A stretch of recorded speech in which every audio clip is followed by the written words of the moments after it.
Finding false-true transitions in a Numpy array. Given a Numpy array, how do I find the number of times the values transitions from false to true? For the above example, the answer would be 2.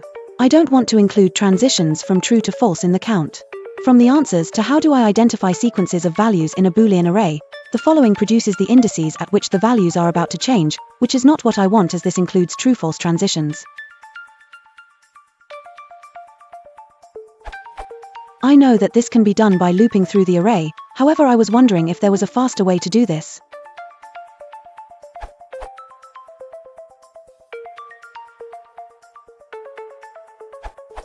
Get one-off slices, x a column -1, starting from the first elem and ending in second last elem, and x a 1 column, starting from the second elem and going on until the end, then look for the first slice being lesser than the second one, i.e. catch the pattern of false, true, and finally get the count within darray.sum, or np.count_non0. Another way would be to look for the first slice being false and the second one as true, the idea again being to catch that pattern of false, true.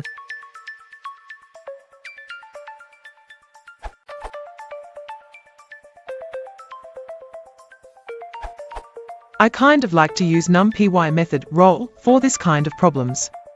Roll rotates the array to left some step length, -1, -2, or to right, 1, 2. This will give x, but shifted one step to the left. A false followed by a true can then be expressed as